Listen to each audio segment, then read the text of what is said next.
చీమలు పెట్టిన పుట్టల్లోకి పాములొచ్చినట్టు తెలంగాణ ఉద్యమాన్ని లేవనెత్తిన పెద్దలను పక్కకు పెట్టి టీఆర్ఎస్ వచ్చి చేరిందన్న సీఎం రేవంత్ రెడ్డి వ్యాఖ్యలకు కౌంటర్ ఇచ్చారు కేటీఆర్.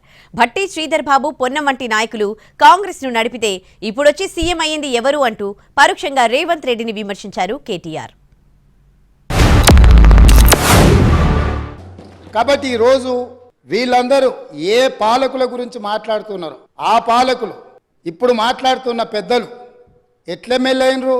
వాళ్ళ తండ్రి గారి గురువైన చంద్రబాబు నాయుడు గారి పార్టీతో పొత్తు పెట్టుకుంటే ఆ పార్టీ మద్దతుతో ఆ కండువ కప్పుకొని సిరిసిల్లలో కష్టపడి పనిచేసి నిర్మించుకున్న చీమలు పెట్టిన పుట్టలో పాములు దూరినట్టు కేకే మహేందర్ రెడ్డి అక్కడ పార్టీని నిర్మించుకొని తెలంగాణ ఉద్యమంలో పాల్గొని తెలంగాణ ఉద్యమంలో ముందు భాగం నుండి నిలబడి కొట్లాడితే ఎన్ఆర్ఐ అంటే నాన్ రిలయబుల్ ఇండియన్ కింద మేనేజ్మెంట్ కోటాలో ఇక్కడికి వచ్చి టికెట్ తీసుకొని అక్కడ ఆ కేకే మహేందర్ రెడ్డి గారిని అన్యాయం చేసి ఈరోజు ఇక్కడికి వచ్చిండ్రు. పార్టీలో పాపం మా బట్టన్న, మా శ్రీధర్ అన్న, మా దామోదర్ అన్న, మా ప్రభాకర్ అన్న, అదేవిధంగా మా ఉత్తమన్న, మా కోమటిరెడ్డి వెంకటరెడ్డి అన్న, మా దామోదర్ అన్న, వీళ్ళందరూ కలిసి పెట్టిన పార్టీలో ఇవాళ దూరి ముఖ్యమంత్రి పదవి తీసుకున్న ఆయన చీమలు పెట్టిన పుట్టలో పాముల గురించి మాట్లాడితే చాలా చండాలంగా ఉంటుంది సార్. దయచేసి ఇంకొక మాట అధ్యక్ష ఎన్ఆర్ఐలు నాన్ రిలయబుల్ అన్నారు.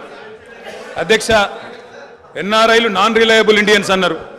నాన్ రిలయబుల్ ఇండియన్ అంటే అధ్యక్ష నేను అడుగుతున్నా, ఎవరు అధ్యక్ష ఎన్ఆర్ఐలకు టికెట్లు అమ్ముకున్నది? ఎవరు అధ్యక్ష ఎన్ఆర్ఐలకు టికెట్లు అమ్ముకున్నది? ఎవరికి తెలియదు అధ్యక్ష? ఇది